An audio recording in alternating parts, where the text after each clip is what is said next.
Karena kalau yang mahasiswa ini kan sudah bertahan nih, jadi mungkin kita bisa mulai dari mahasiswa-mahasiswa kita yang bertahan di FTSL. Apakah yang menyebabkan kalian bertahan di FTSL? Silahkan.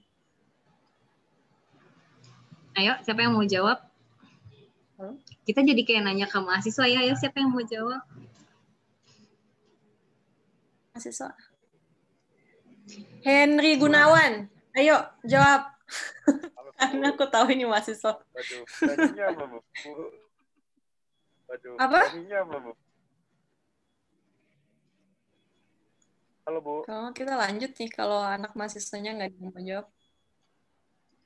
Ya, itu Henry sudah menjawab. Kok suara saya jadi double ya? Ya, pertanyaan harus dimiliki. Siapa yang kira-kira mau menjawab pertanyaan ini?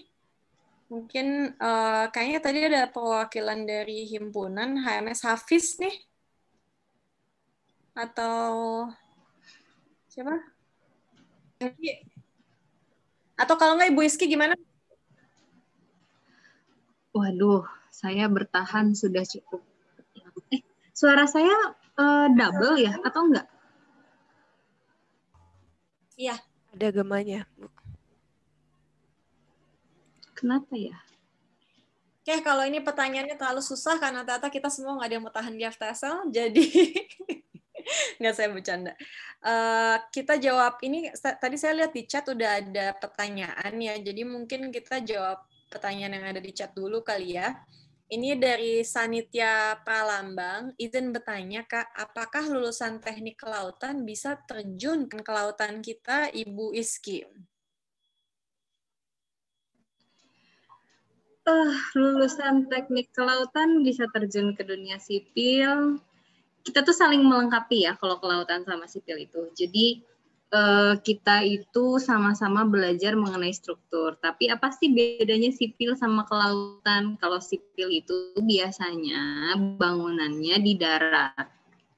Kalau di kelautan bangunannya di laut, sedikit ke laut, yang dipelajari di laut juga bisa sedikit-sedikit ke sipil gitu. Jadi mungkin kalau kelautan sama sipil itu bedanya nggak terlalu jauh lah gitu. Jadi bisa aja kadang-kadang kalau kerja praktik pun kalau kita ke suatu perusahaan gitu atau misalnya biasanya perusahaan yang kita ada teknik sipil dan kelautan itu biasanya di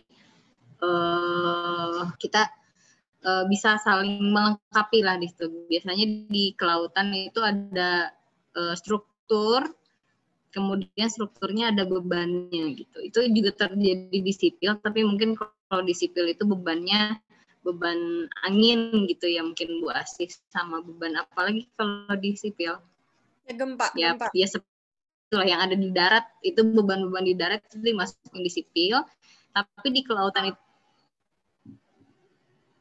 ya, jadi kalau misalnya di gempa di kelautan pun dipelajari gitu.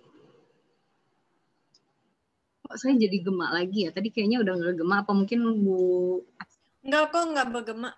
Lanjutin aja, Iski. Oh, oke. Jadi kalau misalnya di kelautan itu, bangunannya itu berdiri di atas air. Jadi kita punya beban yang namanya beban gelombang, beban arus itu ada di kelautan. Tapi kalau di teknik sipil itu nggak ada ditambahkan beban gelombang atau beban arus. Itu juga di kelautan dipelajari gitu. Mungkin dari KMKL ada yang bisa mau menambahkan gitu? Yang pernah kerja praktik, kerja praktiknya online ya. Iya, mungkin kalau KMKL mau nambahkan silakan atau tidak ada? Kayaknya mahasiswa kita hari ini sedikit pemalu. Masih di mute kayaknya Bu Asih. Halo, aku nggak di mute. Halo, terdengar ya? Saya anggap terdengar. Suaranya kecil Bu Asih, punten. Waduh. Iski, kalau suara saya kecil, saya harus ambil earphone dulu ya. Saya ambil. Oke, mangga. Saya dua-duanya oke sih suaranya. Oke, selanjutnya saya akan menjawab. Gimana Bu Asih? Saya tidak terdengar, mohon maaf. Kalau kata Elfrida, dia bisa dengar saya, jadi Iski yang nggak bisa dengar saya aja Oh, baiklah. Mohon maaf kalau begitu. kelihatannya. Ya, mangga Bu Asih, lanjutkan. Pertanyaan dari Talita mungkin. Eh, Ya, mangga Bu Asih, Nggak. lanjutkan. Ini ada lanjutan Pertanyaan dari Talita mungkin. Bisa. Harusnya tidak ada masalah. Lalu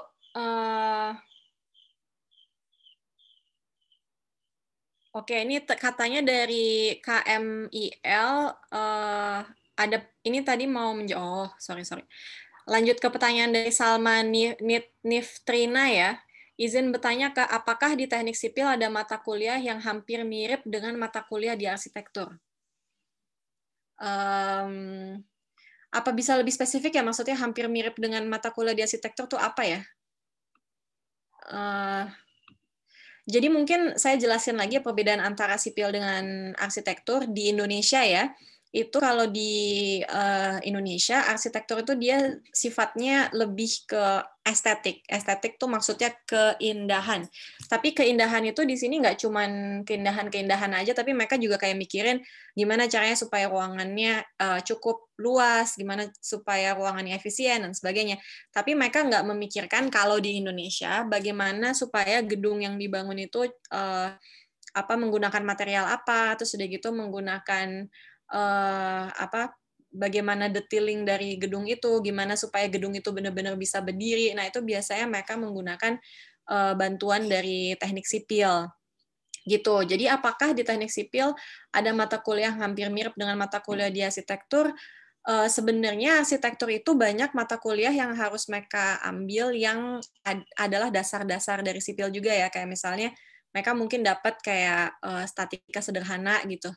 Itu mereka dapat, terus kayak dasar-dasar perhitungan yang teknologi bangunan yang sedikit-sedikit tuh mereka ada. Jadi apakah ada yang mirip atau enggak? Ada, tapi saya nggak tahu apakah mata kuliah itu yang kamu tanyakan atau tidak gitu ya. Semoga menjawab, kalau enggak mungkin bisa dilanjutkan aja pertanyaannya. Mungkin di chat sedikit gitu tambahan Bu Asih. Jadi kalau misalnya di arsitek itu akan bekerja sama dengan teknik sipil gitu. Jadi kayak misalnya gini, arsitek pengen bentuk rumahnya lingkaran misalnya gitu. Nah, arsitek akan berkonsultasi dengan teknik sipil. Apakah ini memungkinkan untuk dibangun atau tidak? Dan dari teknik sipilnya harus bisa membaca gambar yang diberikan oleh arsitek, tapi mungkin nggak gambar keseluruhan ya, tapi mungkin gambar potongannya itu akan dibaca oleh orang teknik sipil gitu. Jadi mungkin kalau dipelajari mungkin akan saling berhubungan gitu, akan saling berkaitan. Itu aja. Terima kasih. Mungkin kalau di SMA belum kebayang ya, tapi sebenarnya untuk menjadikan sebuah bangunan itu jadi, itu nggak bisa ada satu orang aja gitu yang ngejain. Mungkin ada ratusan, 200 orang yang mengerjakan sampai bangunan itu jadi. Jadi kalau misalnya kalian ngelewatin jembatan, itu nggak satu orang aja yang mendesain atau 2 orang aja yang mendesain, itu ada dari banyak sudut pandang. Dalam hal ini misalnya di sipil juga harus bekerja sama dengan arsitektur. Kami juga kalau untuk bangunan tertentu harus bekerja sama dengan kelautan, juga harus bekerja sama kadang-kadang dengan teknik lingkungan, kadang-kadang dengan real. Jadi pada akhirnya nih, walaupun nanti kalian akan belajar di jurusan yang berbeda-beda, nanti di muaranya setelah kalian lulus, kita akan bekerja sama juga sih ujung-ujungnya. Semuanya pada ranahnya adalah kegiatan infrastruktur ya, semua yang bangunan dan sebagainya. Oke, ini kayaknya tadi dari KMIL udah mau ngebantu menjawab ya. Untuk ini kayaknya ingin menjawab pertanyaan yang tadi muncul ini. Tadi ada pertanyaan di luar sana yang bertanya ada kemampuan seperti apa yang harus dimiliki untuk dapat bertahan di FTSL, baik itu akademik, seperti misalnya apakah matematikanya harus kuat atau apa gitu ya, atau non akademiknya harus seperti apa sih sehingga bisa bertahan di FTSL. Mungkin silahkan dari KMIL ya, katanya tadi mau menjawab. Iya, halo, selamat siang semuanya. Sebelumnya perkenalkan dulu, aku Rifdan dari KML ITB atau dari jurusan Rekayasa Infrastruktur Lingkungan. Mungkin tadi maaf ya agak ke skip pertanyaannya, jadi nggak sempat jawab pas pertama ditanyakan. Jadi sebenarnya kalau untuk kemampuan yang diperlukan untuk bertahan kali ya, mungkin jatuhnya ini kayak agak sharing pengalaman aja. Sebenarnya kalau menurut aku sendiri, selama ini kalau dilihat dari awal TPB hingga jurusan, itu tuh kalau menurut aku kemampuan yang dibutuhkan tuh jatuhnya agak berbeda gitu. Karena ketika di TPB kita tuh beneran pengalaman yang aku rasakan, itu pengalaman TPB itu mirip banget dengan pengalaman waktu SMA, pengalaman belajar waktu SMA, di mana kita ya kita kan belajar ada matematika, ya apa kalkulus, fisika dan kimia, kita belajar itu lagi, dan emang materinya pun kita belajar dari awal sampai akhir gitu kan, maksudnya kayak dari matematika yang basic dengan sampai yang paling advance-nya gitu di UAS semester 2 TPB-nya tuh.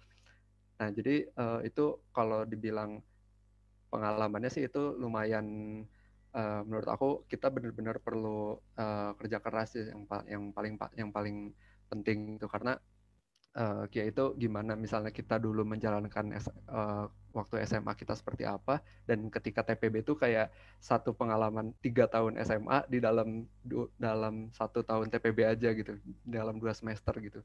Nah, namun kemudian ketika kita pindah ke jurusan, dan untuk pengalaman aku sendiri di jurusan Rekayasa Infrastruktur Lingkungan, pengalamannya tuh bisa dibilang ada bedanya. Karena yang pertama, kita pelajaran yang kita pelajari itu lebih terfokuskan ke jurusan kita, dan di mana di Rekayasa Infrastruktur Lingkungan kita beneran ini kita langsung diajari, real tuh seperti ini, mata kuliahnya tuh ini, dan itu beneran terfokus gitu. Dan menurut aku di situ kita bisa bener-bener ngelihat sih gitu, kayak sebenarnya minat kita di jurusan itu tuh seperti apa. Dan menurut aku akan berguna banget buat teman-teman yang emang udah berminat di jurusan tersebut untuk belajar untuk benar-benar mencari terlebih dahulu seperti kurikulum dari masing-masing jurusan, di mana kayak di tiap jurusan itu beda-beda kan kurikulumnya, mata kuliahnya pasti beda-beda gitu. Dan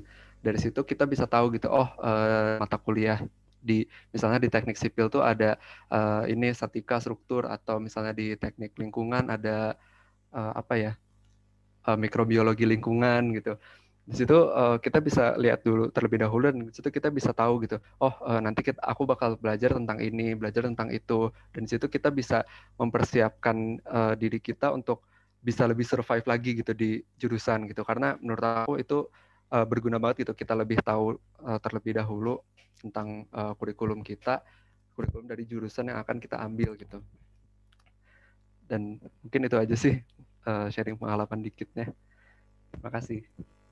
Halo, oke. Terima kasih tadi jawabannya. Kayaknya mungkin udah menjelaskan banget. Jadi dicoba aja masuk ke ITB. Tata nggak susah, tapi banyak keuntungan, banyak pengalaman yang akan mendewasakan. Oke, kita lanjut ya. Jadi kita akan coba baca pertanyaannya sedikit demi sedikit dari chat yang ada ya.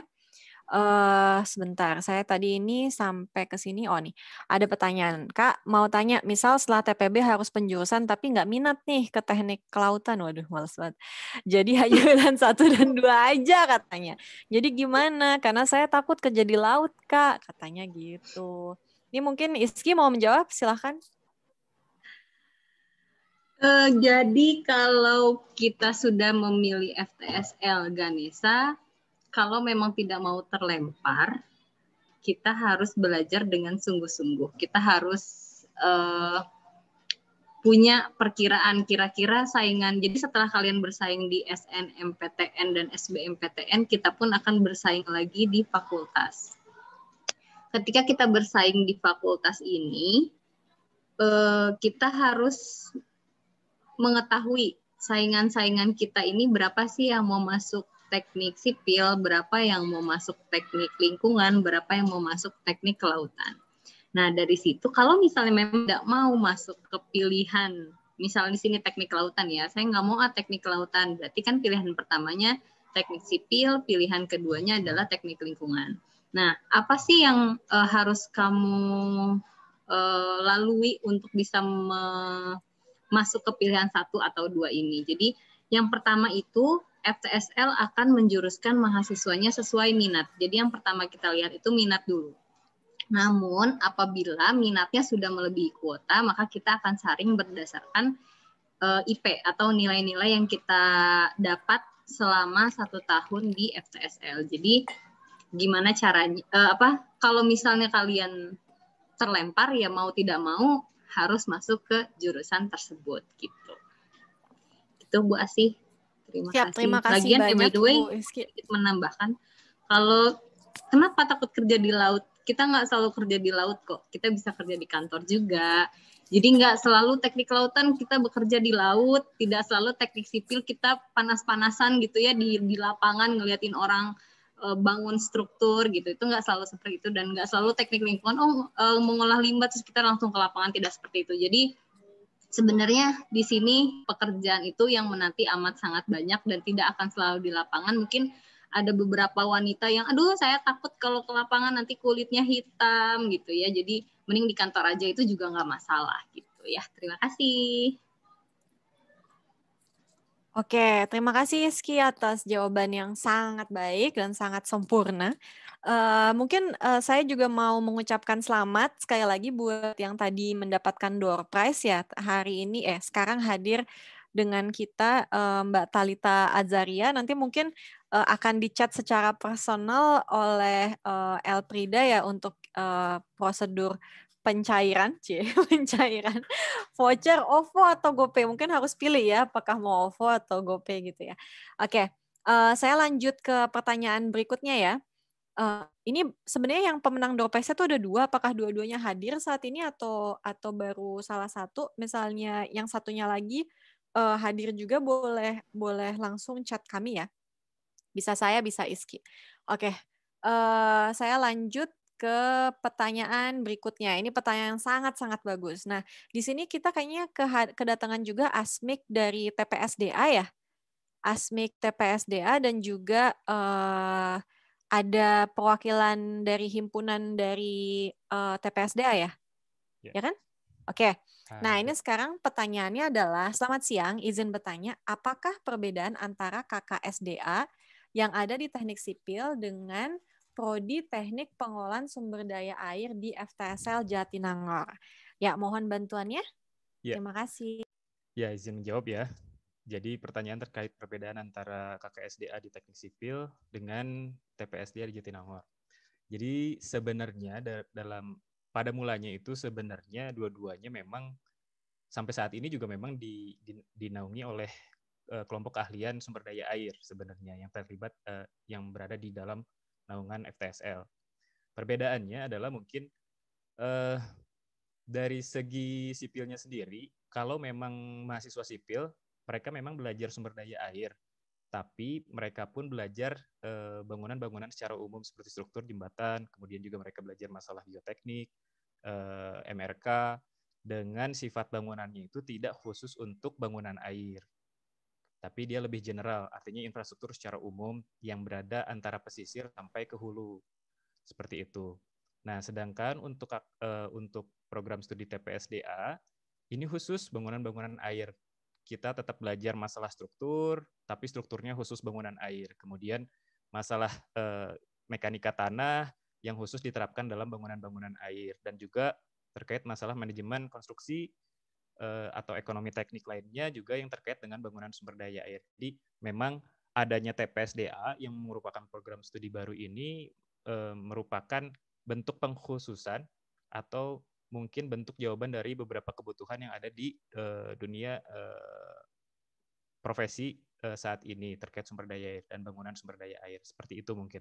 Jadi kalau misalkan dari teman-teman ada yang memang, oh saya lebih suka masalah bangunan-bangunan air seperti bendungan, atau misalkan juga kita ada masalah terkait pelabuhan yang ada di sungai ya, di sungai, kemudian juga misalkan terkait masalah transportasi air, kita juga belajar seperti itu di TPSDA. Sedangkan kalau misalkan yang ingin, saya pengen di awal-awal misalkan lebih ke bangunan yang lebih umum, artinya saya juga ingin belajar masalah struktur bangunan gedung biasa, kemudian atau misalkan juga saya ingin belajar masalah bendungan, atau misalkan geoteknik atau sistem transportasi lain, itu mungkin akan disarankan ke teknik sipil. Seperti itu mungkin jawaban dari saya. Terima kasih atas jawabannya yang sangat-sangat jelas juga nih. Wah, level mahasiswa aja tuh udah sebagus ini menjawabnya. Seru kan kalau masuk ITB kalian akan belajar bisa ngomong kayak gini. Oke, kita lanjut ke pertanyaan berikutnya ya. Ini ada pertanyaan izin bertanya Kak, dan ini kayak banyak banget tadi nanya. Jumlah mahasiswa jurusan teknik lingkungan kelas internasional 2020 yang diterima ada berapa banyak Kak? Gitu katanya. Nah, ini sekarang saya sekalian share screen aja ya. Ini ada data untuk penerimaan jumlah mahasiswa masing-masing prodi. Mungkin bisa di print screen kalau mau di-share ke teman-teman yang lain juga, atau kalau takut lupa bisa juga di print screen. Zaman sekarang kan kayaknya anak-anak akan lupa kalau nggak difoto ya kan. Jadi semoga ini menjawab semua pertanyaan serupa. Saya hitung sampai 10 kali, habis itu saya lanjut. Saya hitung sampai 5 aja deh. 1, 2, 3, 4, 5. Oke, kita stop share. Sip. Lanjut ya ke pertanyaan berikutnya. Siang Kak, penerimaan melalui jalur SNMPTN apakah langsung diterima sesuai jurusan yang diinginkan? Atau masih per fakultas sehingga harus melalui penilaian TPB? Tadi kayaknya jawabannya udah cukup terwakili ya dari jawabannya Iski sebelumnya. Tidak langsung masuk jurusan. Selalu kalau di ITB itu sistemnya kalian harus melewati TPB dulu. Sebenarnya TPB ini kayak semacam sistem untuk penyetaraan ya. Jadi kan kita kan ITB tuh nanti kalian akan ketemu dengan orang dari mulai Sabang sampai Merauke tuh ada gitu. Anak-anak SMA dari seluruh Indonesia tuh ada. Nah, biasanya TPB ini kita memang adakan untuk memastikan bahwa semua yang hadir itu memiliki pengetahuan umum yang sama gitu. Jadi nanti pada saat masuk ke jurusannya juga menjadi lebih mudah untuk belajarnya, begitu. Oke. Lalu kita langsung ke pertanyaan berikutnya. Siangka izin bertanya, di saat pandemi corona seperti sekarang ini, apakah kuliah daringnya bisa dikatakan kondusif atau tidak? Mungkin ini lagi-lagi saya meminta perwakilan dari mahasiswa kali ya, jika berkenan. Karena kalau saya ngomong sebagai dosen kan saya bakal bilang semua lancar-lancar aja.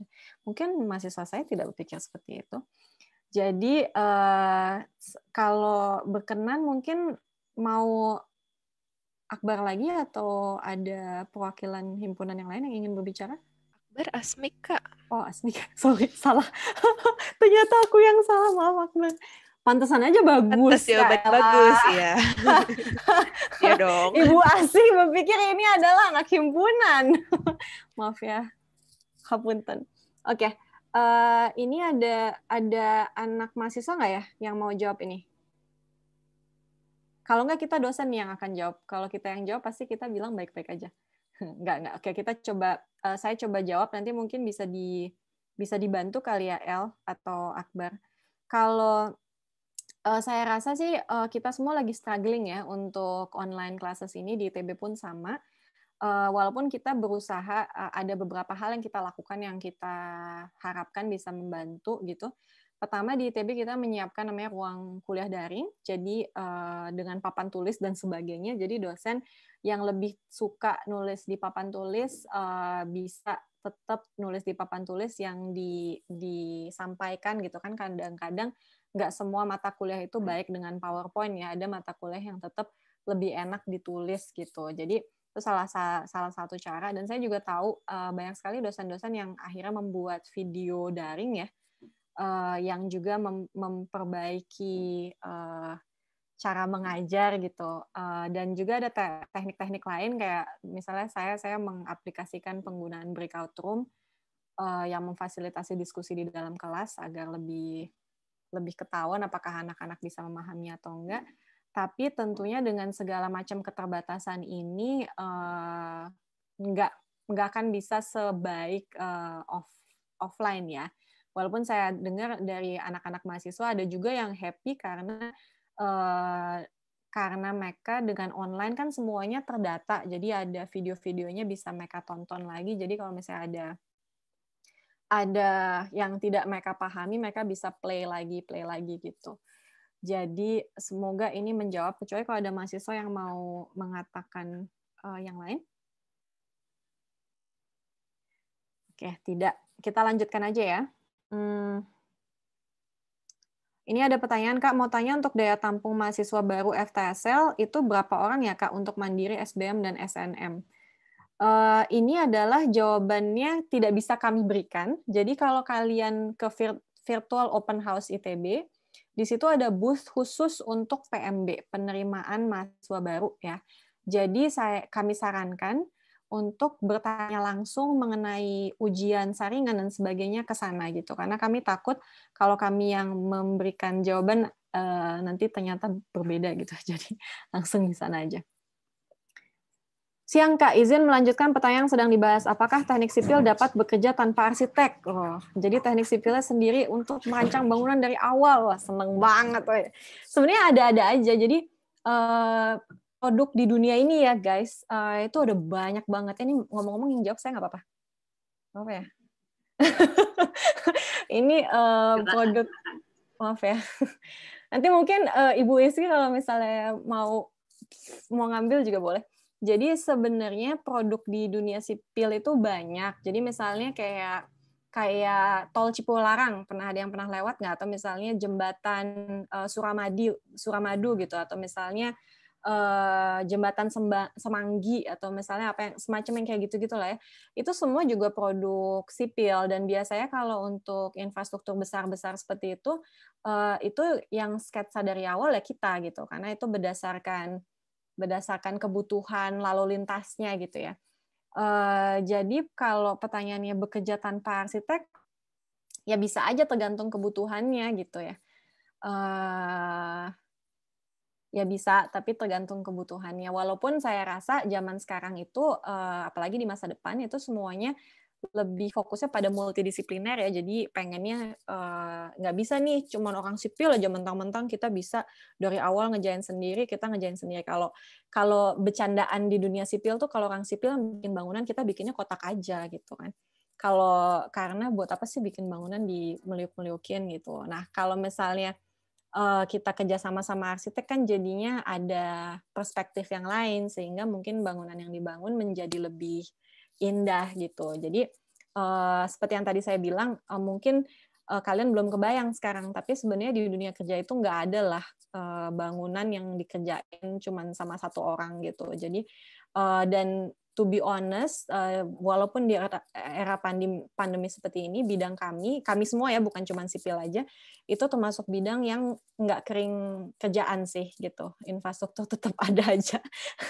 Jadi kalian nggak harus khawatir gitu ya, misalnya bersaing dengan si A, si B, si C, enggak, kita kerjaan ada-ada aja gitu. Alhamdulillah gitu lah ya. Selama bisa memastikan semua orang butuh berpindah-pindah tempat, semua menghasilkan sampah, semua orang masih... Betul, karena selama manusia tuh masih hidup, bidang di dalam FTSL itu pasti akan dibutuhkan. Nggak akan ada, karena kita bukan bidang tersier ya, bukan yang akan dibeli kalau punya uang. Kita ada karena dari sejak basisnya harus ada gitu. Anyway, kita next.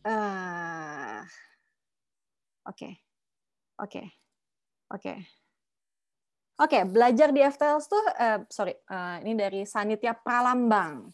Belajar di FTSL tuh lebih banyak belajar teori atau praktek? Dan bagaimana adaptasi pembelajaran di tengah pandemi? Nah, ini lagi-lagi saya meminta perwakilan dari mahasiswa mungkin ya. Karena kalau saya yang jawab, kayak kesannya nggak enak nih. Mahasiswanya udah hadir sekarang?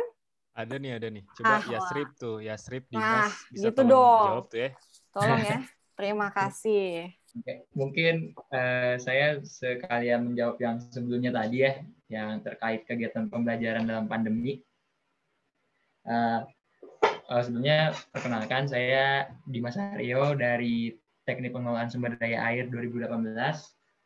Jadi kalau pertama menjawab pertanyaan sebelumnya terkait kegiatan pembelajaran masa pandemi ini, sebenarnya cukup sulit ya. Kenapa? Karena kalau teknik tuh kurang ngeresep lah ibaratnya kalau tidak tatap langsung sama dosennya. Karena apa? Nah, di situ tuh biasanya dosen tuh sharing-sharing pengalamannya mereka terkait apa yang dilakukan, ini pengaplikasiannya, mata kuliahnya, dan sebagainya. Nah, dari situ muncullah insight-insight baru buat anak-anaknya, kayak kepikiran lah ibaratnya matkulnya. Nah, makanya banyak metode-metode yang diberikan dari dosen seperti pemberian video atau mungkin kayak misalnya mata kuliah proteksi pesisir, memberikan kayak video seawall dan sebagainya. Nah, itu dalam upaya untuk kayak lebih membayangkan lagi, walaupun ya kalau di Zoom tuh agak putus-putus gitu lah ya. Jadinya kayak gimana gitu, agak sulit lah sebenarnya. Tapi kayak ya namanya juga pandemi, tidak bisa disalahkan, jadi harus adaptasi terus-menerus. Terus untuk terkait belajar di FTSL tuh lebih banyak belajar teori atau praktek. Kalau saya bisa bilang sih sepertinya imbang ya. Jadi kayak teori-teori langsung aplikasi, teori-teori aplikasi, teori-teori aplikasi, kayak gitu sih. Jadi kayak tidak bisa dinilai sih. Jadi saya lebih bilangnya imbang sih. Oke, mungkin cukup itu saja dari saya. Terima kasih. Ini kayaknya ada kakak-kakak yang lain juga nih. Kayaknya nggak cuma Dimas aja yang ada di sini. Ada kakak yang lain yang mau menjawab juga. Ini mungkin Muhammad dari Himasda mempunyai jawaban yang berbeda. Mau menjawab pertanyaan yang tadi, apakah di perkuliahan itu lebih banyak teori atau praktek? Sebenarnya sama kayak Dimas tadi, tapi mungkin lebih ke ini sih, lebih ke tugas besar gitu. Jadi kalau misalnya di TPSDA biasanya tiap mata kuliah itu, beberapa mata kuliah itu disertai dengan tugas besar dalam satu semester. Jadi ilmu yang kita dapatkan dari dosen nanti diaplikasikan langsung melalui tugas besar yang nantinya dibimbing oleh asisten-asisten dari mata kuliah tersebut. Itu sih dari saya. Siap, terima kasih. Mungkin cukup ya jawabannya kakak-kakak ini. Nanti kalau ada lagi jawaban yang spesifik terhadap gimana sih rasanya kuliah di ITB dan sebagainya, kalian langsung chat aja pertanyaan tersebut supaya kakak-kakaknya tuh bisa jawab gitu ya. Kan kita nggak tahu kalian pengen tahu apa. Oke, ini kita lanjut ya ke pertanyaan berikutnya. Oh ini ya, Kak mau nanya berarti untuk ITB di dalam LTMPT apa? LTMPT? Lembaga. Oh, oke. Lembaga tinggi, titik-titik perguruan tinggi. Oke, jadi intinya, jadi kalau di ITB itu pilihannya per fakultas ya Kak, karena kan ada TPB. Betul sekali, benar, 100. Betul. Oke, ya lanjut ya pertanyaan berikutnya. Ini pertanyaan berikutnya. Pertanyaan berikutnya nih. Saya lagi yang jawab sebagai anak sipil. Kak mau tanya, kenapa teknik sipil sangat favorit di fakultas? Karena ada saya, enggak? Ya, saya lihat dulu ya, maaf Mbak. Enggak, bercanda. Kenapa ya? Sebenarnya enggak juga sih, guys. Karena alumninya jadi presiden, Bu. Jadi gitu favorit ya? Banget. Enggak juga sih. Kita sebenarnya kalau menurut saya tuh di FTSL tuh sekarangnya setelah saya sudah dewasa, saya berpikir emang ujung-ujungnya semuanya kita harus kerja bareng juga sih gitu. Nggak ada misalnya kayak gini deh misalnya, Kak, kita tiba-tiba ada yang datang ke kita, Bu mau minta bantuan buat bikin bendungan. Terus saya kerja sendiri, ya nggak bisa lah gitu. Saya pasti harus ngajakin anak TPSDA, harus mungkin ngajakin anak geotek dalam masalah sekarang, apalagi kalau urusan bendungan juga mungkin harus mikirin gimana supaya airnya tetap bersih gitu. Jadi harus ngajakin anak TL, Mariel juga gitu. Jadi pada akhirnya tuh walaupun kita terpisah-pisah gitu ya, nanti di dunia kerja tuh semuanya bareng juga sih. Ya nggak, Iski? Ya nggak? Setuju kan? Iya, betul. Gitu. Jadi mungkin karena teknik sipil itu Yang pertama tuh ITB itu Institut Teknologi ya. Jadi kayaknya teknik tuh luar biasa gitu. Kemudian kayak misalnya teknik kelautan atau teknik lingkungan gitu mungkin nggak terlalu terdengar di masyarakat kali ya. Jadi maksudnya oke, mau masuk FTSL biar masuk teknik sipil gitu. Tapi begitu lihat ini ada teknik kelautan ya.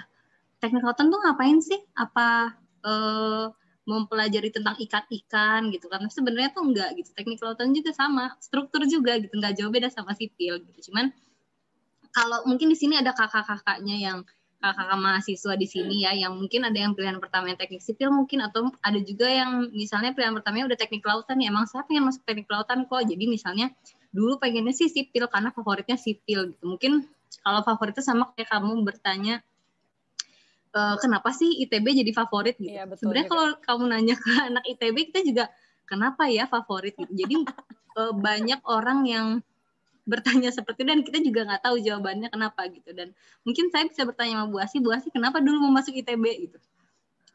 Ada background masing-masing lah ya. Belum tentu orang mau masuk ITB karena ITB favorit, atau mungkin misalnya saya gitu. Kenapa sih masuk ITB? Kenapa teknik kelautan? Karena teknik kelautan cuman ada di ITB atau di Universitas Hasanuddin gitu. Jadi karena saya orang Bandung, saya nggak pengen keluar jauh-jauh ke sana selama ada di Bandung. Jadi akhirnya saya pilih ITB gitu. Jadi nggak bingung juga kalau ditanya kenapa favorit ya. Atau mungkin di sini ada yang dari SMA 3 atau SMA 5 gitu ditanya kenapa apa sih yang bikin SMA 3 sama 5 favorit? Nggak bisa jawab juga gitu. Jadi ya itu tergantung lah ya, tergantung dari pribadi masing-masing gitu. Sama aja semua ya, sama aja. Atau mungkin kebetulan mungkin sebenarnya bukan itu sih, lebih ke arah karena sipil tuh udah dari tahun 1920 paling tua aja, jadi udah paling kedengeran gitu. Kalau yang lainnya mungkin kayak apalagi kan zaman sekarang, dari zaman dulu tuh kan yang namanya anak sekolah itu kan disuruh sama orang tua. Nah orang tua tuh taunya teknik sipil, nggak ada tuh dia rekayasa infrastruktur lingkungan, dia belum tahu karena pas dia masih muda itu rekayasa infrastruktur lingkungan tuh nggak ada. Jadi akhirnya dia belum bisa bilang tuh anaknya suruh masuk rel tuh nggak kebayang. Terus misalnya TPSDA juga dia belum kebayang. Jadi sebenarnya kalau menurut saya sih semuanya tuh sama aja. Jadi kayak yang saya kemukakan di video presentasi, pada akhirnya kan kita semua mau menyelesaikan permasalahan yang sama. Jadi ya yang penting masuk FTSL aja dulu gitu. Nah, sekarang kita lanjut ke pertanyaan berikutnya aja kali ya, gini. Izin bertanya, lagi-lagi nih pertanyaan yang agak susah nih. Apa yang menjadi keunggulan dari prodi-prodi yang ada di FTSL ITB dibandingkan dengan universitas lain?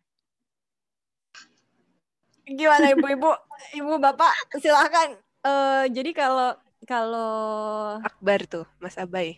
Ya oke. Mas Akbar ternyata Mas. Ya. Jadi saya pernah nih ngalamin suatu pengalaman sama teman-teman saya waktu S2 di ITB gitu ya. Ada yang membedakan antara sistem pembelajaran antara ITB dengan universitas lain gitu. Kenapa sih seakan-akan ITB ini terlihat keren gitu, atau misalkan cukup disegani? Pada dasarnya sebenarnya kan materi yang disampaikan kurang lebih sama ya, karena keilmuan ini sangat luas. Tapi mungkin hal mendasar yang berbeda antara pola pelajaran yang saya alami gitu. Saya alumni teknik sipil sebenarnya, dengan antara ITB dengan universitas lain, misalkan ITS atau UGM. Nah, mereka itu menyadari waktu S2 itu cerita sama saya bilang bahwa kalau di ITB itu kita lebih belajar untuk memahami suatu konsep, terus nanti bisa dikembangkan. Nah, sedangkan kalau di universitas lain itu biasanya lebih ke praktikal, artinya bagaimana sih menghitung ini, menghitung itu gitu misalkan. Jadi lebih ke desainer, sedangkan kalau yang saya tangkap di ITB itu kita bisa memilih untuk menjadi desainer, tapi juga kita siap untuk dikembangkan seperti itu sih. Jadi pemahaman terkait masalah konseptual itu, kalau dari teman saya sih bilang memang ITB lebih kuat di situ gitu. Seperti itu sih mungkin kalau perbedaan mendasarnya ya, yang saya tangkap dari teman saya. Terima kasih banyak jawabannya Mas Akbar. Saya tahu sekarang data saya harusnya pakai Mas tadi manggilnya. Jadi kita lanjut ke pertanyaan berikutnya. Kayaknya harusnya tadi cukup menjawabnya karena pertanyaan berikutnya kayaknya juga menarik nih untuk dijawab. Kak, di teknik lingkungan apakah harus kuat di kimia? Gimana nih? Ini yang mau jawab siapa nih? Elfrida? Bu Asih, punten ini ada lanjutannya. Kalau tidak kuat di matkul kimia, apakah akan bisa bertahan di teknik lingkungan? Minta infonya Kak, terima kasih. Ngomong-ngomong ya, saya sipil ya. Dulu waktu TPB saya nilai kimianya C. Penting nggak? Jadi mungkin bukan hanya saja bahwa saya itu bukan karena sipil itu favorit, tapi kayaknya nggak mungkin masuk teknik lingkungan. Anyway, jadi lanjut aja ya ke ini yang mungkin bisa menjawab dari perwakilan teknik lingkungan di sini. Oke, mungkin ke mahasiswa dulu ya. Oke, silakan. Silahkan. Reno. Halo Bu. Halo. Ya. Tadi pertanyaannya itu ya, harus kuat di kimia atau enggak ya? Kalau dari saya sih sebenarnya ada yang bilang gini, TL tuh tipis tapi lebar gitu. Jadi emang lebih banyak menguasai banyak matkul itulah. Tadi kan udah dibilang juga kan, kalau seumpamanya ada belajar kimia, terus habis itu fisika, terus habis itu belajar matematika sama biologi juga gitu kan. Jadinya emang banyak. Terus harus banget gak sih menguasai kimia?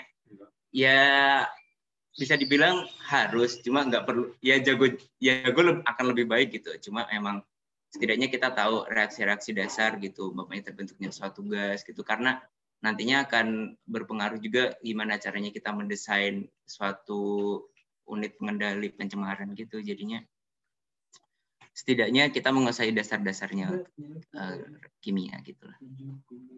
Mungkin gitu Bu kalau dari saya. Oke, mungkin ada mau nambahin? Ini kayaknya Adina tadi udah mau menambahkan nih dari Asmik TL, silahkan. Iya, suara saya harap terdengar ya teman-teman semua dan Bu Asih terdengar dan merdu. Terdengar iya. Iya, terima kasih. Iya, sebenarnya cuma mau nambahin yang dari Reno sih. Kan tadi ada pertanyaannya, Kak kira-kira bisa bertahan nggak ya di teknik lingkungan? Aku adalah contoh nyatanya teman-teman. Jadi kayak aku tuh sebenarnya nggak suka-suka amat kimia, cuman pada akhirnya bisa karena terbiasa. Terus sebenarnya nanti kalau kalian lebih jauh lagi, nanti pas masuk TL itu ada semacam kayak sub kelompok keahliannya lagi. Jadi kalau misalnya kalian nih, biasanya kan kalau kimia-kimia kan identik dengan pengolahan air atau pengolahan air limbah. Nah misalnya kalau aku salah satu cara agar aku bisa terbebas atau terlepas dari perkimiaan hidup ini adalah ya udah aku milihnya udara karena dia lebih sifatnya lebih banyak fisiknya daripada kimia. Mungkin mau nambahin itu aja sih teman-teman. Jadi nggak usah khawatir sebenarnya kalau Kak aku nggak jago kimia, pada akhirnya kita bisa karena terpaksa gitu sih teman-teman. Ya, makasih. Terima kasih jawabannya. Nambahin juga dikit mungkin ya. Oke, Elfrida silakan. Ya, kalau misalnya ini ya ngelihat ya kita kan bisa punya akses ya terhadap nilainya mahasiswa gitu. Nah, kalau misalnya dilihat-lihat pun ya TPB itu adalah bisa dibilang masa-masa penyesuaian atau adaptasi yang cukup berat begitu ya. Tapi mudah-mudahan kalian lancar gitu ya kalau misalnya masuk ITB. Nah, tapi mungkin yang mau saya katakan di sini kimia yang kita ketahui selama ini gitu di SMA mungkin ya, atau nanti yang akan dipelajari di TPB itu adalah kimia dasar yang beneran murni gitu, yang istilahnya anak kimia di FMIPA ya itulah ngubek-ngubek itu hal itu gitu. Tapi kalau misalnya sudah masuk di jurusan nanti dia akan spesifik dan langsung aplikatif gitu. Jadi kayak saya juga dulu ya TPB kayak aduh belet banget ya kayaknya kimianya gitu, tapi ternyata pas masuk ya bener juga tadi yang dibilang Adina, ada bidang-bidang lain yang kita bisa ambil. Dan juga ada bidang-bidang yang ternyata, oh kalau kita udah tahu aplikasinya seperti ini, menyenangkan juga ya untuk dipelajari gitu. Jadi tidak semenyeramkan kimia TPB sih menurut saya ya. Jauh banget menurut saya gitu. Jadi bisalah bertahan pasti semuanya. Begitu. Jadi ternyata bisa loh bertahan walaupun ternyata kimia pas-pasan. Nih ngomong-ngomong ya, saya dulu juga fisikanya tuh pas-pasan, hampir aja nggak lulus. Dulu waktu SMA apalagi nilai fisikanya selalu rata-rata 3. Tapi sekarang ada di sipil kok bisa? Nggak tahu. Nah, kita lanjut aja ya ke pertanyaan berikutnya. Ini sekarang benar-benar kita minta jawaban dari kakak-kakak mahasiswa yang saya harap nggak malu-malu, masa adik-adiknya malu-malu, kakak-kakaknya juga. Jadi ini ada pertanyaan, boleh sharing tentang pengalaman saat TPB nggak? Nah ini mungkin bisa ada banyak kali ya yang sharing supaya kan pengalamannya pasti beda-beda tuh kan ya. Jadi gimana sih pengalaman TPB? Kayak TPB itu udah punya kayak image serem kali ya di mata orang kali ya. Mungkin. I don't know. Nah, siapa nih yang mau mulai? Ya elah. Dari KMKL kayaknya belum ada yang ngomong. Saya minta dari KMKL dong. Masa sama dosen baik kayak saya aja takut sih, gimana sih? Aduh. Mungkin saya dulu. Kasus baik dan kasus buruk mungkin coba ya ntar yang pada sharing. Mungkin saya dulu mungkin. Silakan Dimas. Nah, oke, terima kasih. Jadi perkenalkan lagi Dimas Aryo TPS 2018. Jadi kalau menurut saya TPB itu kan waktu awal-awal tuh kalau ITB masuk tuh pasti ada gathering tiap fakultas lah ya yang dikelola sama kakak tingkat FTSO sebelumnya gitu. Terus banyak kakak-kakaknya bilang, TPB tuh paling bahagia dah, tahap paling mantep, tahap paling pokoknya bisa bebas gitulah ya. Bisa dinikmati ya.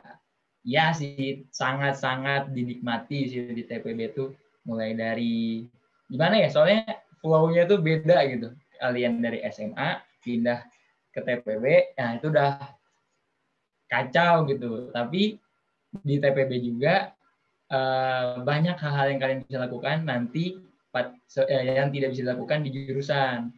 Kayak kalian aktif gitu, misalnya kayak nyari unit, gini-gini segala macam gitu, nyari relasi, terus ikut kegiatan, ya jangan lupa diimbangi sama akademiknya gitu. Saya salah satu contoh yang tidak bisa mengimbangi akademiknya. Nah, jadi agak gimana ya? Nah, di TPB itu sebenarnya yang paling penting adalah teman. Kalian punya teman yang cocok, ya TPB-nya bakal baik-baik aja sih sebenarnya gitu.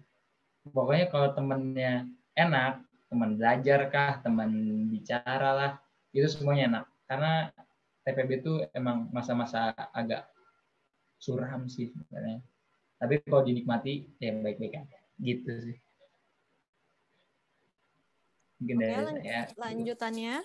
Mungkin ada yang punya cerita yang agak-agak nggak suram nggak? Yang ceritanya lebih kayak apa, kayak dapat apa?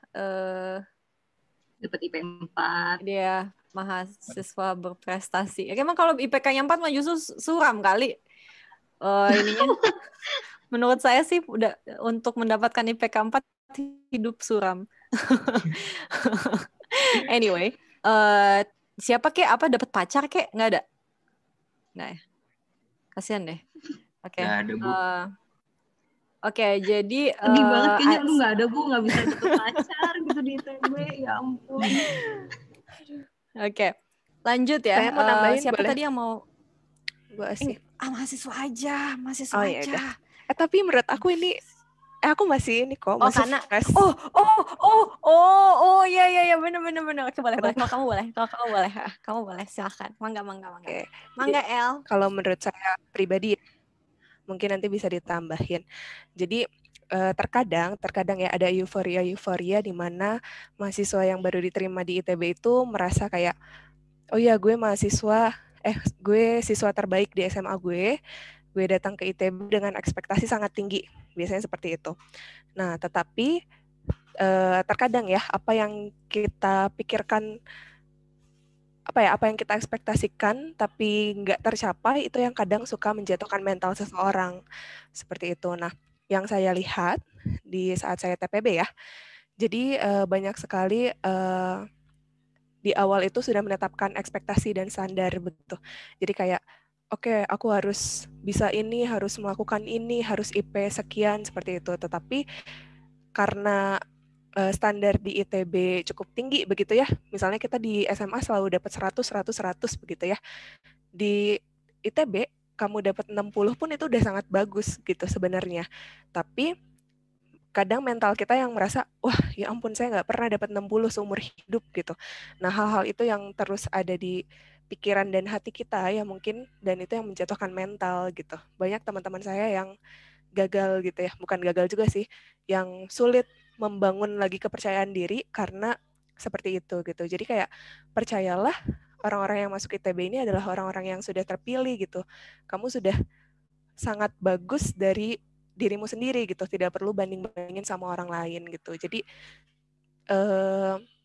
banyak hal yang menggagalkan menurut saya ya, itu karena kejatuhan mental diri sendiri sih gitu. Jadi terus motivasi, terus punya teman tuh, betul ya tadi yang dibilang, harus punya teman, harus punya komunitas yang bisa ngejaga bareng-bareng, belajar bareng-bareng, bisa motivasi bareng-bareng. Seperti itu sih mungkin. Silahkan ditambah. Bu El, mungkin ada dari mahasiswa yang lain yang mahasiswa yang mau jawab?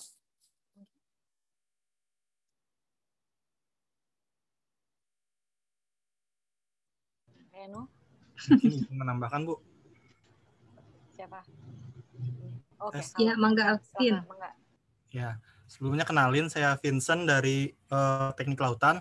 Mungkin izin menambahkan ya, selama TPB, memang benar sih tadi kata Bu Frida, kadang ekspektasinya menjatuhkan, juga benar kata Mas Dimas tadi, perlu teman. Nah, mungkin sedikit tambahan dari saya, selama TPB tuh karena mungkin agak jatuhnya jadi kayak bosan gitu ya, karena udah 3 tahun di SMA belajarnya gitu, masuk TPB kayak gitu lagi, terus tambah lebih intens lagi, jadi kadang bosan. Mungkin ada pelarian ke unit ya, kalau zaman saya TPB. Saya ngambil unit juga, terus memang di situ kan karena TPB, setiap fakultas mungkin belajarnya mirip-mirip lah, mungkin ada yang A, ada B, tapi ya dalamnya juga gitu-gitu aja, maksudnya bakal belajar hal yang mirip-mirip. Nah, jadi di situ bisa belajar bareng, tapi yang sesuai hobi juga, jadi bisa sekalian senang-senang, nggak monoton cuma belajar gitu. Nah, mungkin penting juga tadi yang kata Mas Dimas, perlu banget grup belajar sih, teman-teman belajar yang bisa support selama TPB. Kayak contohnya saya juga di SMA nggak terlalu gimana banget, masuk ke ITB mungkin awalnya kayak ITB biasa aja, tapi begitu nilai ujian kimia keluar baru tuh langsung wah kayaknya ITB susah banget. Nah, tapi dari situ teman-teman yang suportif lah, teman-teman belajar ini nih yang bisa jadi bikin punya semangat gitu buat jalanin TPB. Nah, mungkin gitu aja dari saya. Terima kasih. SMA-nya biasa aja, Vincent? Enggak. Katanya kuliah apa, Bu Iski? Mapres. Oh, Vincent Alvin ini luar biasa ya. Coba mungkin berbagi tips-tipsnya kalau bertahan di ITB seperti apa, Vincent? Mapres itu apa sih, Bu? Mahasiswa presentasi ya, Vincent ya, betul? Mahasiswa berprestasi ya, Vincent. Wih, FTSL ya berarti? Berprestasi FTSL atau KL? FTSL ya. FTSL, di FTSL ya, Vincent ya? Hah? Gimana? KL kayaknya, Bu. KL. KL. IP terakhir 4 ya, Vincent. Guys, kita fokus. Oke? Ya, mungkin fokus. Sedikit share paling kayak dari TPB mungkin jangan fokus sama kalau misalnya ada soal gitu ya, jangan fokus cuman gimana sih cara dapat nilainya, tapi pahamin konsepnya gitu. Dan itu yang saya pribadi praktekin juga sampai ke jurusan, jangan cuman orientasinya tuh ngejar nilai yang penting harus bagus, tapi coba pahamin sebenarnya masalahnya tuh apa sih, konsepnya tuh gimana sih. Jadi walaupun mungkin hasilnya jelek juga kayak kimia saya, tapi seenggaknya bisa mengerti konsepnya tuh kira-kira gimana gitu. Dan di jurusan juga sama, kadang banyak konsep-konsep yang susah, coba pahami itu. Mungkin banyak disediain juga kan, ada asisten, juga dosen juga menyediakan waktu untuk bertanya gitu. Ada teman-teman juga yang bisa buat belajar bareng. Jadi kayak nggak ada alasan cuma buat yang penting gue nilainya bagus, ngerti nggak ngerti bodo amat, yang penting gue lulus nilainya bagus. Nah, itu kan kayaknya kayak nggak gimana gitu ya. Nah, mungkin jadi jangan kejar nilainya, tapi kejar pahamin konsepnya gitu. Harusnya sih kalau konsep udah matang, udah paham, nilai juga akan mengikuti ya. Mungkin itu sih. Terima kasih. Siap, terima kasih Vincent, sangat bijaksana, itu juga yang selalu kami katakan kepada mahasiswa-mahasiswa kami. Jadi kalau datang-datang ke mata kuliah jangan pertanyaan pertama, Bu, nanti ini masuk ke soal di UTS nggak, Bu? Jangan kayak gitu, dipahami dulu gitu ya. Oke, mungkin ini semua pertanyaan yang ada di kolom chat sudah kami jawab, tapi kita masih buka booth ini sampai jam 4. Jadi kalau misalnya ini kan banyak nih yang hadir. Ini kalau misalnya kalian masih ada yang pengen ditanyain, boleh banget tulis aja di chat. Nah, sambil sambil menunggu mungkin saya bisa share screen, ada sisa-sisa pertanyaan nih dari Bu Asih, punten mungkin mengingatkan giveaway, jangan lupa yang di sini. Oh ya, betul. Oke. Betul juga Ibu Iski, memang selalu ingat. Oke, kalau gitu saya share urusan giveaway dulu aja deh ya. Oke, jadi di sela-sela ini hanya ingin mengingatkan bahwa FTSL itu punya giveaway. Halo, kedengaran kan ya? Halo, kelihatan nggak? Jadi kita punya giveaway voucher, berupa voucher yang bisa OVO, bisa GoPay. Nah, cara dapatnya gampang banget. Jadi kalian bisa foto nih pengalaman kalian ngobrol-ngobrol dengan kita di booth FTSL, lalu kalian bisa posting itu di Instagram kalian dan di tag tuh FTSL ITB 1920 dan sebagainya. Kita tunggu tanggal 16-17 Januari ini. Nanti kalau misalnya kalian postingannya menarik, kalian bisa mendapatkan voucher. Oke? Cukup jelas? Cukup jelas ya, Ibu? Oke, tips jadi mapres. Ada nih, gara-gara tadi ada mapres-mapresan ini, jadi kita sekarang ada tips menjadi mapres.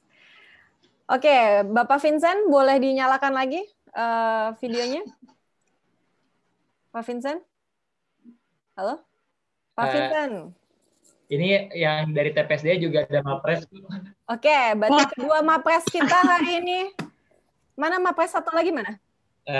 Muhammad Yasrib yang tadi. Oke, Muhammad Yasrib. Oke, jadi hari ini yang kita wawancara mapres saja ya, kita yang lain nggak usah diwawancara. Jadi pertanyaannya adalah tips jadi mapres mahasiswa berprestasi itu gimana? Nah, mungkin sekalian tadi tuh ada pertanyaan di atas bagaimana sih caranya belajar di era pandemi ini gitu ya. Walaupun ini mapresnya pas pandemi nggak ya? Nggak tahu. Oke, tapi kita cobain aja. Mungkin kita bisa tanya kepada Bapak Muhammad dan juga Pak Vincent. Gimana nih tips-tips sampai bisa menjadi mapres di ITB? Silakan. Siapa dulu nih? Duluan dulu. Oke, kenalin lagi, aku Vincent dari Teknik Kelautan. Mungkin nambahin tips yang tadi ya, selain jangan result oriented, jangan berorientasi sama hasil. Karena kadang kalau orientasinya sama hasil, begitu dapat nilai jelek, udah gitu langsung kecewa. Jadi semangat belajarnya bakal drop gitu. Nah, mungkin nambahin juga, ini yang selalu gue praktekin juga sih selama di ITB, itu all out kali ya. Jadi kalau misalkan ada tugas atau ada waktunya belajar, kerja kelompok atau apapun itu yang urusannya sama akademik, yang nggak cuma akademik sih semua, itu coba all out gitu. Maksudnya gue mencoba menanamkan dalam pikiran gue untuk kasih kemampuan terbaik kita. Buat belajar ya kasih kemampuan belajar terbaik kita. Buat misalkan harus ngerangkum, cheat sheet gitu, kadang kan ujian juga gitu, yang terbaik gitu. Jangan setengah-setengah ya, harusnya sih hasilnya juga mengikuti. Tapi mungkin tambahan juga jangan drop sama kata mapres kali ya. Mapres bukan orang jenius, bukan orang spesial. Ya kita belajar bareng aja gitu. Buat cari komunitas di jurusan dan di TPB yang punya arah gerak yang sama gitu, yang sama-sama mau belajar tapi tetap fun. Ya mungkin hasilnya juga pasti bagus. Mungkin gitu dari saya. Terima kasih. Mungkin ada yang menambahkan, Mas Yasrib? Oke. Kalau mau menambahkan, jadi saya punya referensi buku yang menarik, judulnya tuh Atomic Habits, penulisnya tuh James Clear. Itu dulu saya baca pas semester 3 kalau nggak salah. Jadi itu salah satu buku yang mengubah hidup saya. Jadi dalam buku ini yang saya praktekkan dalam kehidupan sehari-hari dan akademik adalah kita harus berorientasi pada proses dan mengembangkan habit-habit yang baik setiap harinya. Dengan 1% kebaikan, penambahan kebaikan 1% tiap hari, kalau diakumulasi dalam beberapa tahun itu bisa jadi lebih dari 100% hasil yang akan kita dapatkan. Jadi yang saya praktekkan dalam kehidupan perkuliahan adalah menyicil pelajaran gitu. Jadi kalau ada tugas, misalnya saya akan menyicil tugasnya itu sedikit demi sedikit per hari. Jadi kita mengerjakan tugas itu nggak terasa bebannya gitu. Jadi enjoy aja. Jadi gitu sih jawaban dari saya. Berorientasi pada proses dan dikerjakan secara sedikit-sedikit. Terima kasih. Terima kasih banyak. Semoga ini cukup menjawab ya. Kebetulan saya juga suka tuh bukunya Atomic Habits. Jadi memang setuju banget. Jangan goal oriented. Tapi walaupun kayaknya kalau pas zaman-zaman SMA kayak nggak kepikiran ya. Karena kan kalian sekarang lagi harus menghadapi SMPTN. Tapi yang namanya persaingan akan ada terus guys. Yang penting kitanya tetap fokus menjadi diri yang lebih baik aja setiap hari. Oke, lanjut Ibu Asih. Kita akan share screen. Mungkin ini saya kayak ngebacain pertanyaan-pertanyaan yang tadi masih belum kejawab kali, nggak apa-apa ya. Ini ada pertanyaan soal buta warna, kondisi buta warna parsial. Saya nggak tahu apakah yang bersangkutan yang bertanya ini ada atau nggak di sini, tapi mungkin di antara kalian ada juga yang punya pertanyaan yang sama. Jadi, apakah di FTSL diperbolehkan dengan kondisi buta warna parsial? Nah, mungkin Bu Iski, silakan Bu Iski. Kalau di FTSL secara umum boleh ya, karena mungkin saya juga kurang tahu sih kalau misalnya yang tidak boleh itu jurusannya adalah teknik lingkungan dan real ya kalau tidak salah. Tapi kalau untuk TPSDA, teknik sipil dan teknik kelautan nggak masalah buta warna. Tapi saya nggak tahu apakah seleksi FTSL itu memerlukan tes buta warna atau tidak ya. Kalau sekarang saya kurang tahu Bu Asih. Dulu ada. Mungkin besok bisa gimana Mas Akbar? Dulu ada tes buta warna parsial. Kebetulan sebenarnya saya juga buta warna parsial, tapi saya masuk sipil sih sebenarnya. Saya masuk sipil. Kalau TPSD juga sama kayaknya bisa sih, kalau nggak salah. Gitu. Iya, jadi biasanya nih mungkin jadi kan di FTSL tuh ada 2 rumpun lah ya. Walaupun sebenarnya kita semua bersama-sama, tapi yang rumpun-rumpun yang deket-deket sama sipil nih, yaitu sipil, kelautan, sama TPSDA gitu ya, anak-anak ke sipil. Ini kita semua sebenarnya nggak terlalu penting apakah kita bisa membedakan warna secara sempurna atau enggak gitu. Tapi biasanya kalau untuk kaitannya ke teknik lingkungan itu agak penting sedikit karena mereka kayak harus kayak ini ungu atau biru ya gitu-gitu. Seingat saya dulu ada sih kayak gitu-gituan. Cuman setahu saya pada saat masuk FTSL sih tidak ada, apalagi kalau kalian masuk SNMPTN ya, itu juga nggak ada persyaratan itu sih setahu saya. Gitu karena kan sipil dan kelautan dan TPSDA tidak membutuhkan itu gitu. Oke. Ya, TL dan real membutuhkan. Nah, oke. Mungkin kalau kayak gitu pertanyaannya jadi ada pengalaman tahun kemarin gitu ya, ada pertanyaan kalau misalnya buta warna gitu, kita buta warna parsial nih. Kemudian kita masuk FTSL, tapi ternyata kita masuk ke pilihan ketiga, misalnya teknik lingkungan. Apakah tidak akan nggak jadi masuk teknik lingkungan gitu atau bagaimana? Itu rasanya pernah tahun lalu ada pertanyaan seperti itu gitu, tapi saya juga kurang tahu jawabannya seperti apa. Mungkin ada yang berpengalaman di sini, kakak-kakak mahasiswa mungkin yang saya buta warna gitu, ternyata saya kelempar ke pilihan 3 yaitu teknik lingkungan gitu, terus kelanjutannya apa gitu, mungkin ada yang bisa sharing gitu ya. Mungkin izin atau dari Kak Frida atau Adina aja udah. Adina aja.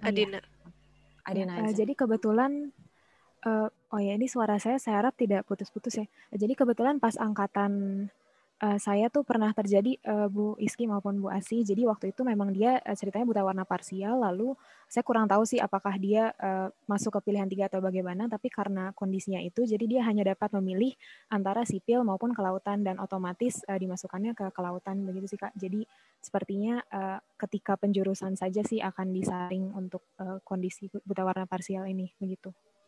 Siap, terima kasih banyak atas jawabannya. Nah, sekarang nih kayaknya kita udah habis nih Bang pertanyaannya. Apa yang akan kita lakukan? Apakah kita menjawab lagi dari awal? Atau mungkin ada yang terlewat yang ingin... Nah, ada lagi nih. Oke. Ini pertanyaan bagus. Oke. Dari Shiva Mida Pramudita. Kak, izin bertanya, bedanya Gamtek di teknik sipil sama di arsitektur apa ya? Apa harus jago menggambar juga? Nah, ini sebenarnya kayaknya mahasiswa juga bisa nih jawab ini. Ada mahasiswa perwakilan sipil nggak di sini? Oke, Hafiz. Mangga, silakan. Oke, aku coba kenalin, aku Hafiz dari teknik sipil. Mungkin aku jawab dari yang sepengetahuan aku aja ya. Gamteknya di teknik sipil sama arsitektur itu bedanya apa? Kalau aku perhatiin tuh di arsitektur itu kan gambarnya itu kalau di pelajaran gambar tuh ada kayak gambar perspektif 1 titik hilang, 2 titik hilang kayak gitu-gitu kan. Atau mungkin dia itu gambarnya emang lebih berfokus ke fungsi bangunannya apa atau estetikanya kayak gimana. Sedangkan kalau teknik sipil itu sendiri gambarnya itu emang ke gambar teknik yang emang sudah ada apa ya ukuran-ukuran atau dimensi-dimensinya yang memungkinkan supaya bangunan kita itu kuat kayak gitu sih. Apakah harus jago menggambar juga? Saya coba bantu jawabannya Hafiz kali ya. Oke, jadi kalau di arsitektur itu pada saat dia menggambar tuh memang kayak benar kata Hafiz tadi, jadi dia ada kayak gambar apa tadi istilahnya gambar perspektif. Nah, itu dia gambar perspektif segala macam. Jadi makanya kalau masuk arsitektur kadang-kadang ada ujian gambarnya juga ya. Tapi kalau di kami di FTSL itu Gamtek itu kayaknya mata kuliah yang harus diambil cuma di sipil, tapi juga di kelautan juga ada ya Gamtek ya. Di teknik lingkungan juga ada kan Gamtek. Nah, kenapa? Karena pada saat kamu harus merealisasikan sebuah bangunan, misalnya kamu punya bangunan yang ukurannya 100 lantai gitu misalnya, atau kamu punya sebuah bendungan yang harus kamu kerjakan, kamu tuh harus tahu persis ukuran dari masing-masing benda tuh berapa. Jadi gambar teknik yang kita pelajari itu kaitannya lebih suatu gambar yang bisa diterjemahkan untuk menjadi suatu struktur real di dunia nyata. Jadi gambar teknik yang kami bikin, yang biasanya kalau zaman sekarang kita pakai AutoCAD. Jadi kalian tuh nanti akan belajar Gamtek untuk tahu dasar-dasarnya, tapi nanti juga kita udah nggak lagi melaksanakan secara tangan ya. Jadi kita bisa bikin lewat AutoCAD atau nanti ada software lain yang nanti outputnya akan sama. Itu gambar yang kalian dapat itu akan dipergunakan di lapangan untuk membuat ini ukuran kolomnya berapa sih misalnya, atau ini ukuran dindingnya berapa kali berapa sih, tebelnya berapa persisnya sih gitu. Sedangkan kalau di gambar perspektif yang digambar oleh arsitek, biasanya dia secara general aja, jadi dia tidak punya detail-detail tersebut. Jadi untuk menjawab pertanyaan lanjutannya kan adalah apakah harus jago menggambar? Enggak, tapi di FTSL hampir semuanya setahu saya harus bisa membaca gambar teknik gitu. Kenapa? Karena kalau kita nggak bisa baca gambar teknik, nanti tiba-tiba kolomnya kita taruh di tempat yang salah, ya kan? Atau misalnya kita udah ngedesain ada penulangan, kalian belum tahu penulangan sih ya, tapi misalnya ada penulangan pembesian, pembesiannya salah ukuran atau semacamnya itu. Jadi hal-hal seperti itu yang merupakan informasi yang bisa diterima, yang bisa kita ambil dari gambar teknik ala-ala FTSL gitu. Cukup menjawab, saya harap. Apa ada yang mau ditambahkan? Ya, oke. Kita lanjut ya. Makasih banyak Hafiz atas ininya. Bu Asih ada pertanyaan lanjutan. Kak, jadi teknik sipil gambarnya boleh pakai AutoCAD? Boleh dong. Tapi biasanya di tingkat 1 itu, ya nggak sih? Tingkat 1 atau tingkat 2 ya sekarang Gamtek? Tingkat 1 ya? Tingkat 1 itu kalian tetap harus belajar tangan ya? Ya nggak sih? Ya, betul. Jadi minimal kalian mengetahui dasarnya. Iya, jadi kenapa harus belajar tangan? Karena kalau kalian nggak belajar tangan, nanti suka nggak teliti pas waktu kalian bikin AutoCAD gitu. Biasanya gitu sih, sama kayak nanti pas kalian masuk ke FTSL, nanti kan ada mata kuliah yang sebenarnya nantinya kalian tuh udah punya softwarenya gitu. Tapi kita tetap harus ngajarin dasarnya, itu yang tadi Mas Akbar jelasin, kalau di ITB tuh salah satu kekuatan kita kan di basic ya. Jadi kita sangat concern semuanya, kita harus tahu konsep dan basic. Kenapa? Karena software itu mungkin bisa ngitung, tapi belum tentu hitungan yang keluar itu benar gitu. Jadi kalau misalnya kalian punya basic yang jelas, kalian bisa melihat kesalahan gitu istilahnya. Jadi Gamtek pun sama. Nanti AutoCAD yang ngejain, tapi kalian harus tahu basic-basicnya supaya bisa mendeteksi kalau seandainya ada kesalahan dan semacamnya. Ya, siap. Oke, kita lanjut ya pertanyaan berikutnya. Ini kayaknya juga bisa dibantu dijawab oleh teman-teman adik-adik dari himpunan. Kak, izin nanya kegiatan aktivitas mahasiswa apa yang rutin dilakukan oleh FTSL selain pembelajaran? Selain pembelajaran apa tuh yang dilakukan? Siapa yang mau menjawab? Mangga loh.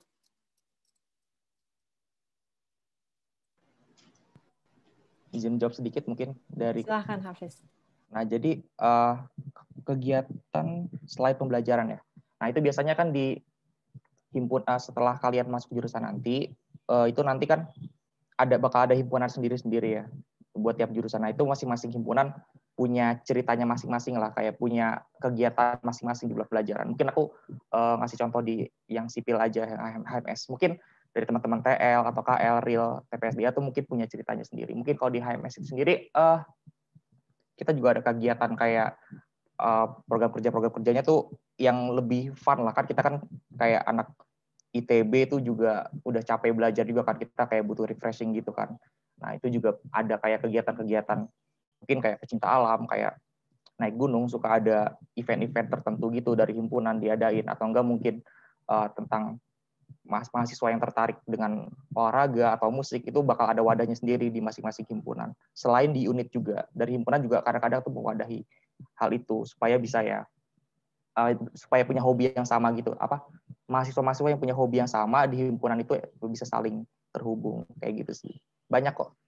Mungkin kalau dari teman-teman himpunan lain mungkin ada yang bisa menambahkan.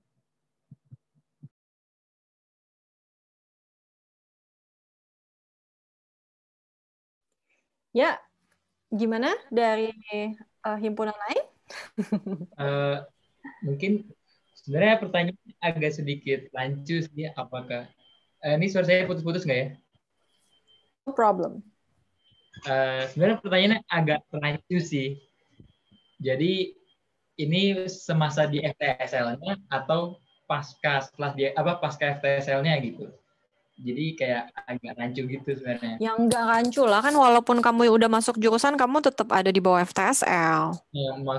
Seperti misalnya kalau di FTSL kan kegiatan rutin waktu itu seperti kayak kita pergi ke situs suatu kayak proyek, kita kayak kulap, jadi kayak gitu kalau kegiatan rutinnya, atau building contest yang mata kuliah PRD, saya masih ingat sekali gitu. Terus kalau dari himpunan sih ya benar tadi, tiap himpunan pasti punya cerita sendiri, ya kegiatan sendiri, baik ada olimpiade, mungkin kalau yang kami dari Jatinangor itu ada olimpiade Jatinangor ya, itu kayak perlombaan sepak bola, futsal, catur dan sebagainya ya. Jadi ya beda-beda lah, pasti setiap himpunan beda-beda ceritanya. Oke. Terima kasih jawabannya. Jadi mungkin ini saya putus-putus ya? Enggak, oke, sip. Jadi saya juga mau nambahin, walaupun saya udah bukan mahasiswa, tapi saya mau nambahin karena kakak-kakaknya sedikit ininya. Jadi mungkin saya nggak tahu deh di luar sana image jadi mahasiswa ITB itu kayak gimana gitu. Apa bener-bener kelihatannya kayak anak pembelajar banget atau gimana gitu. Tapi saya pribadi dulu pada saat kuliah banyak kok mainnya gitu. As in berorganisasi, melakukan kegiatan-kegiatan yang nggak melulu tentang belajar. Malah kalau misalnya ditanya, saya ngerasa dulu kayaknya SKS saya banyakan di luar kuliah dibanding di kuliahnya gitu. Jadi kuliah tuh kayak sekedar kewajiban yang harus dijalankan lah ibaratnya. Jadi sebenarnya nggak harus ada ketakutan bahwa kalau kalian kuliah di ITB itu nanti kalian nggak punya hidup gitu, kayaknya nggak juga gitu. Jadi ada banyak kegiatan yang bisa dilakukan, nggak cuman di himpunan, tapi ada juga di ITB tuh ada unit-unit juga ya, unit kegiatan yang sifatnya bisa tentang olahraga, misalnya ada badminton gitu, kayak samalah kayak kalian di SMA ada ekstrakurikuler tuh kan, ada paduan suara, ada lembaga film mahasiswa, lembaga film mahasiswa, di situ kalian bisa belajar fotografi misalnya, atau juga kalian bisa ikut gerakan-gerakan di KM gitu yang mungkin sifatnya lebih politis gitu ya, ikut demo gitu atau semacamnya, saya nggak tahu deh anak zaman sekarang ya.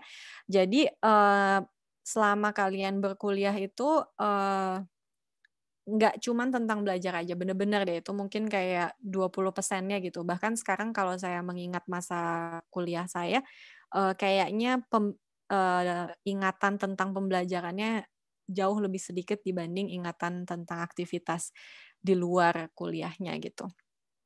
Jadi masih banyaklah kesempatan-kesempatan itu yang akan kalian dapat, malah mungkin justru lebih banyak kesempatan yang akan kalian dapat seandainya kalian masuk ITB untuk berkegiatan di luar dari pembelajaran. Oke, ini ada pertanyaan soal pasca FTSL, ini maksudnya magister ya? Atau gimana ya mungkin? Kak, untuk pendaftaran pasca FTSL itu maksudnya magister? Iya Kak, magister. Betul, magister ya. Ini ada yang punya jawabannya nggak ya? Kalau untuk pasca sih mungkin bisa lihat di SITB ya, Sekolah Pasca Sarjana ITB gitu. Jadi mungkin bisa langsung masuk ke websitenya aja kalau untuk pasca FTSL gitu. Tapi jadi kalau nggak salah itu nggak langsung fakultas ya, jadi udah langsung ke jurusan apa yang mau dipilih. Bisa lihat langsung di website-nya, dan kalau nggak salah penerimaannya beberapa kali dalam setahun ya? Tiga gelombang. 3 gelombang dalam setahun, atau kayaknya 2 atau 3 kali deh penerimaannya. 2 kali. 2 kali. Terima kasih dibetulkan Mas Akbar. 2 kali, tapi mungkin pendaftarannya ada sekian gelombang gitu kalau nggak salah. Penerimaannya 2 kali, pendaftarannya 3 gelombang. Untuk tanggal persisnya kebetulan kita nggak pegang saat ini, mungkin bisa langsung dicari di Sekolah Pasca Sarjana ITB gitu. Ya, mungkin. Semoga membantu ya. Oke, kita lanjut lagi. Ini sebenarnya ada pertanyaan, lagi-lagi tadi kaitannya ke yang kimia. Mungkin udah dijawab, tapi mungkin baru datang Nininya. Nini bertanya, Kak, matkul kimia di teknik lingkungan lebih berat daripada masa TPB atau lebih simpel atau gampang kimianya? Terima kasih, katanya. Nah, ini kayaknya tadi Adina bisa jawab kali ya? Mbak Adina, silakan. Ya, izin menjawab untuk Nini. Jadi mungkin lagi-lagi ya matkul kimianya seperti yang tadi udah disinggung sama KL juga, sebenarnya karena udah aplikatif dan kita udah tahu barangnya gitu ya istilahnya, jadi kerasanya memang lebih gampang. Kalau misalnya seingat aku tuh dulu pas zaman TPB, mungkin teman-teman juga pernah dapat sih di SMA ada namanya kimia organik, terus kimia yang kayaknya tuh hafalan, terus ngafalin rantai hidrokarbon, maksudnya udah nggak kayak gitu sih teman-teman. Kalau misalnya di TL tuh lebih aplikatif. Mungkin aku kasih contoh sederhana, misalnya di pengolahan air itu kita akan mengendapkan pasir. Nah, jadi kayak itu tuh reaksi kimianya, reaksi kimia campuran biasa gitu sih, nggak ribet ya, tidak perlu takut sih kalau untuk kimianya. Dan karena lebih aplikatif juga, lebih enjoy juga sih belajarnya.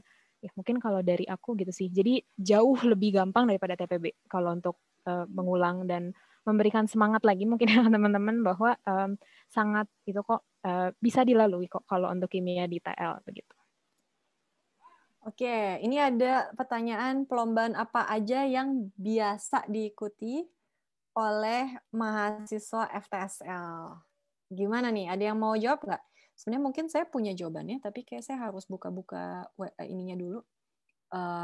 Slide-slide-nya dulu. Boleh menunggu sebentar, saya coba cari jawabannya. Saya coba cari dulu jawabannya. Ada yang mau menjawab sambil saya nyari? Sambil menunggu mungkin ya Bu Asih. Jadi kalau lomba itu banyak sekali yang bisa diikuti oleh mahasiswa FTSL. yang saya tahu aja ya, karena saya dari teknik kelautan, beberapa saya pernah membimbing mahasiswa untuk mengikuti lomba-lomba gitu. Salah satunya mungkin karena di kelautan itu ada paper yang umum mungkin ya. Jadi kita ada penulisan paper, biasanya itu diselenggarakan oleh universitas-universitas yang ada. Kemudian ada perlombaan membuat desain oil rig gitu. Biasanya mahasiswa KL itu, kelautan itu tidak hanya melakukan lomba itu sendiri, tapi tim. Dan timnya ini biasanya kita bareng sama teknik perminyakan, bisa juga bareng sama teknik sipil. Jadi lomba itu tidak selalu harus diikuti oleh teknik kelautan semua gitu ya. Nah ini student competition-nya yang sudah diikuti gitu. Banyaknya ada desain-desain. Ini sipil ya banyaknya ya. Ini semuanya sih yang dari punya fakultas sih ini ya, kegiatan jadi, mahasiswa. Nah jadi banyak sekali yang bisa kita ikuti gitu. Kalau sesuai dengan bidang ya. Tapi kalau di luar bidangnya juga banyak sih sebenarnya untuk lomba-lomba seperti itu. Oke, kalau ini mungkin kelihatan ya apa yang ada di layar ya, kelihatan dong. Jadi ada karya tulis tuh banyak, terus di gitu ada juga kayak lomba apa nih namanya? Biasanya kadang-kadang kayak ada lomba bikin bendungan, lomba bikin jembatan, modelingnya gitu ya, atau lomba esai, lomba skala internasional juga ada gitu. Kadang-kadang juga ada juga lomba paduan suara kalau ada yang mau ikut gitu ya. Kayak tadi saya bilang kan kita juga ada kegiatan-kegiatan ekstrakurikuler. Saya juga tahu ada anak ITB yang jadi perwakilan Indonesia buat badminton se-ASEAN gitu tuh ada juga gitu. Jadi kalau yang sesuai bidang tuh yang bisa kalian lihat di screen ini. Tapi selain dari itu juga nggak menutup kemungkinan kalau kalian suka hal yang lain, ikut lomba yang lain juga bisa aja sih. Oke, ini mungkin sambil jalan saya mungkin kalian pengen baca-baca yang ada di layar. Saya mau lihat nih kayak ada chat baru yang masuk.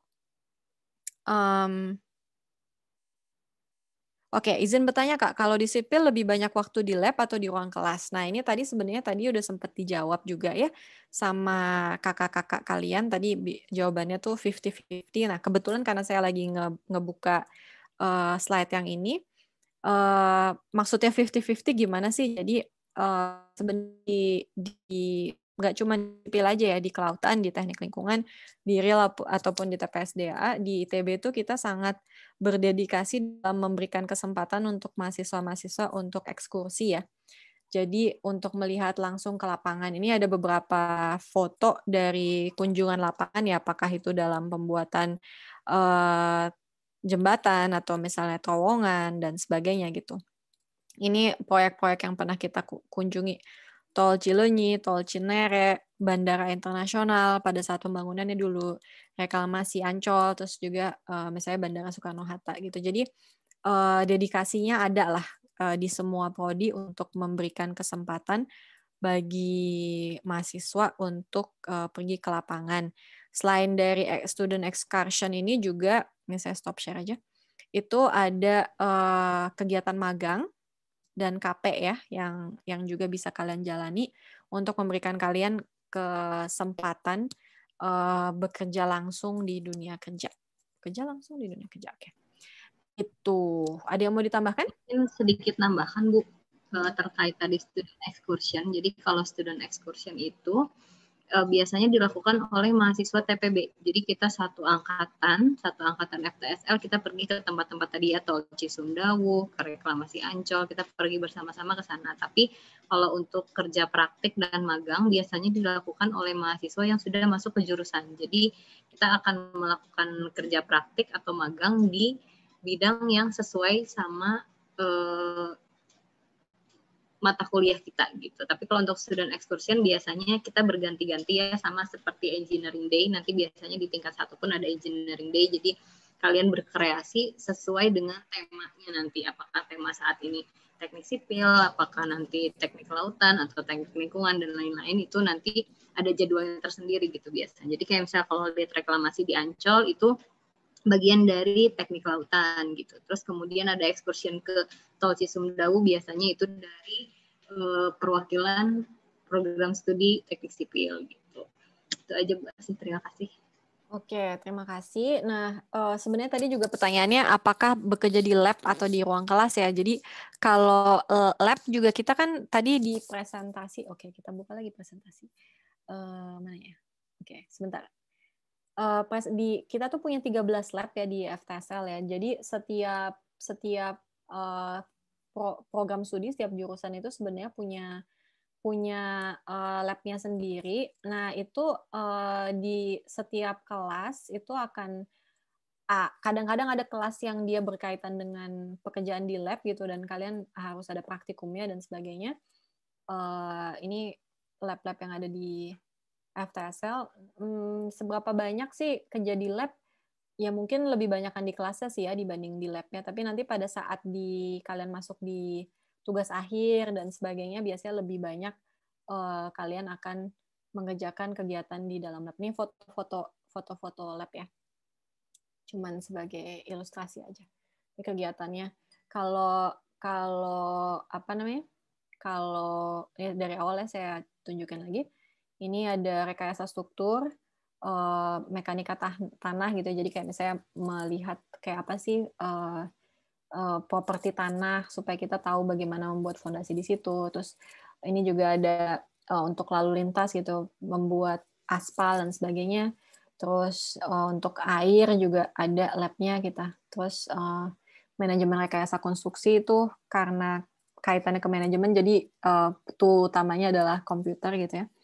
Terus kelautan juga punya lab-nya sendiri, air juga punya lab-nya sendiri, pengolahan air juga ada lab-nya, kualitas udara. Nah ini mungkin juga menjawab ya, ada yang tadi pertanyaannya apa sih bedanya FTSL di tempat kami dengan FTSL di universitas lain.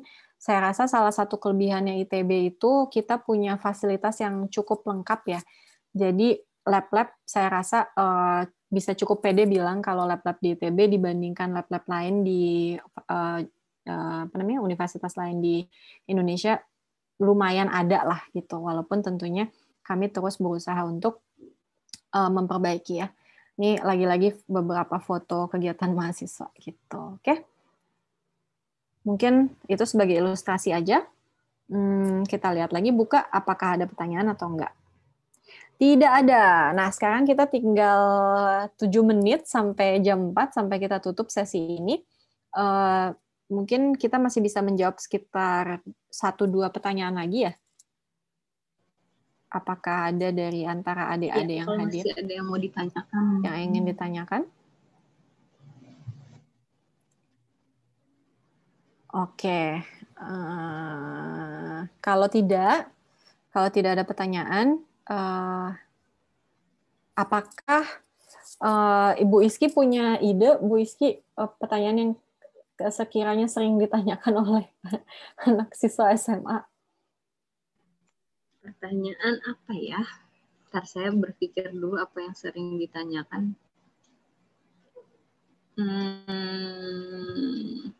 Tapi kali ini tumben ya nggak ada pertanyaan soal FTSL Jatinangor sama FTSL Sipil ya, baru satu pertanyaannya. FTSL Ganesha sama FTSL ini. Biasanya itu salah satu pertanyaan yang paling banyak ya. Ya mungkin karena biasanya kalau offline itu kita menyediakan banyak poster gitu ya yang mungkin terlihat untuk menjadi pertanyaan gitu. Nah, ini ada nih pertanyaan lagi nih. Oh, oke. Dalam masa daring. Kalau dalam daring, wah pertanyaan bagus sekali. Oke.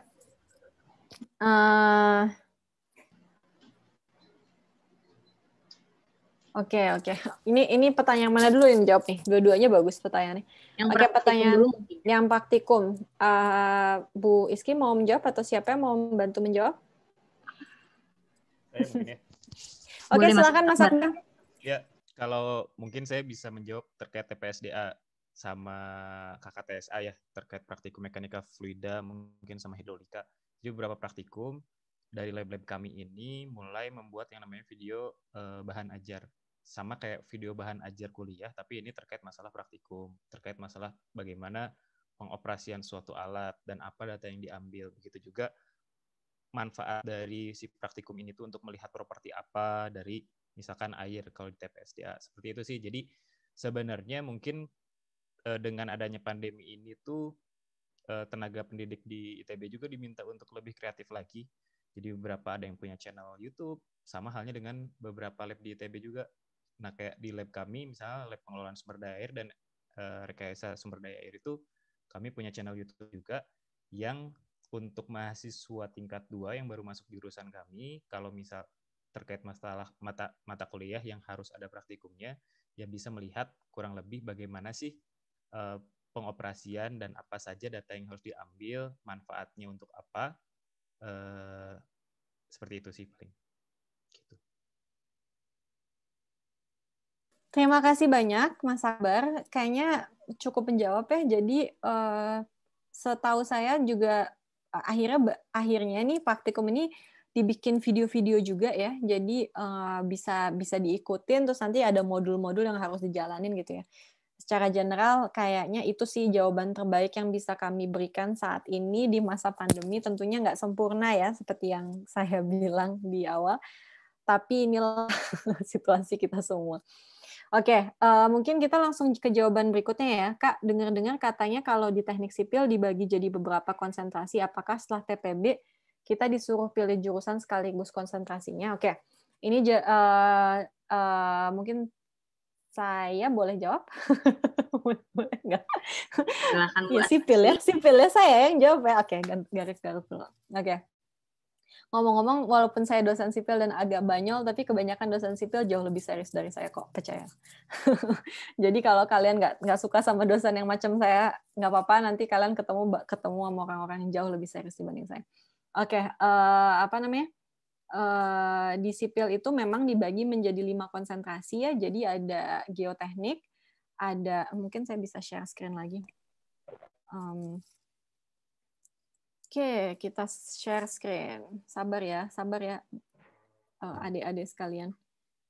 Ibu Asih mencari ini. Mana ya?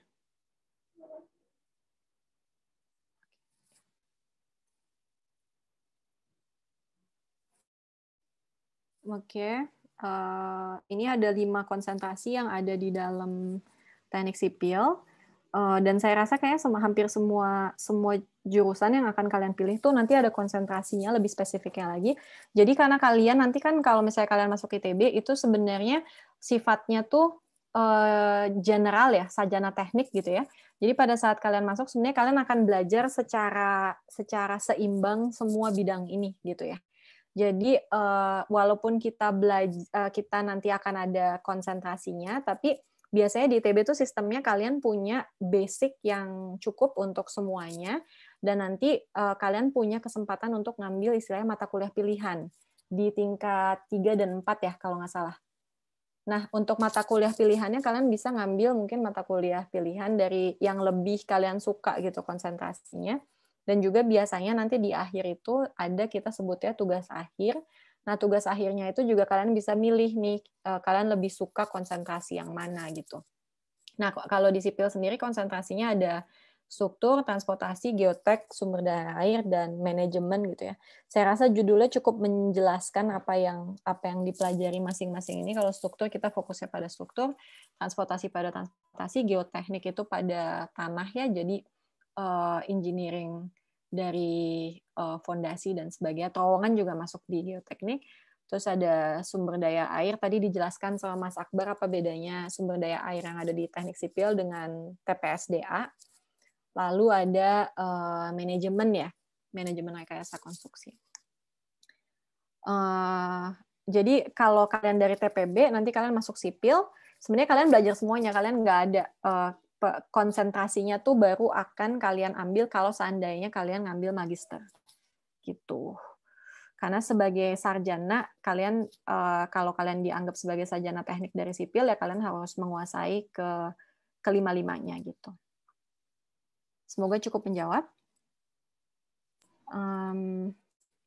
Ada pertanyaan lagi kah? Ini sebenarnya udah jam 4. Asik. Sudah waktunya kita menutup diskusi kita hari ini. Saya harap cukup menjawab kepada adik-adik yang hari ini hadir. Jangan lupa kalian bisa nge-follow kami di Instagram di ftsl_ITB. Tadi ada giveaway ya. Jadi ada door prize. Masa iya sih nggak mau usaha dikit buat dapat 50.000 di OVO dan GoPay. Jadi untuk kalau tadi bingung gimana caranya, jangan panik, tinggal ke ftsl_ITB. Di situ ada deskripsi yang lebih jelas ya, bagaimana kalian bisa mendapatkan 50.000 gratis. Oke, sip. Satu lagi mungkin Bu Asih, kalau misalnya di sini malu gitu ya nanya, di Instagramnya FTSL juga membuka sesi tanya jawab. Jadi mungkin kalau misalnya kalian udah mau tidur tiba-tiba overthinking gitu, atau tiba-tiba berpikir sesuatu tentang aduh gimana ya, ternyata saya tadi belum nanya teknik sipil tuh apa sih, bisa ditanyain di Instagram gitu ya. Betul, jadi nggak apa-apa betul. malam-malam juga, mungkin nanti kita nggak akan jawab malam-malam, kecuali mungkin adminnya overthinking juga, aduh ternyata ada yang nanya gitu ya, langsung insecure, langsung diam juga bisa. Jadi tergantung adminnya akan dijawab, pasti akan dijawab sih, nggak akan mungkin nggak dijawab. Gitu, jadi ya. mungkin bisa jangan khawatir, kalian tetap selalu bisa berkonsultasi dengan kami ini, cuman mungkin nggak ketemu langsung dengan mukanya gitu ya. Tapi anyway, kalian tetap bisa tanya melalui Instagram gitu. Oke, jadi semoga cukup menjawab, dan kita mungkin tutup saja sesi hari ini. Terima kasih atas kehadirannya. Oh, besok masih ada Bu Asih, Oh ya, jangan lupa. besok kalau misalnya tadi ada teman-teman yang pengen banget ikut hadir, tapi belum sempat, besok kita ada lagi dari jam 8 sampai jam 11, sama jam 1 sampai jam 4. Jadi jangan sungkan-sungkan, silahkan hadir lagi besok. Oke? Terima kasih semuanya. Sampai bertemu di lain kesempatan. Bye.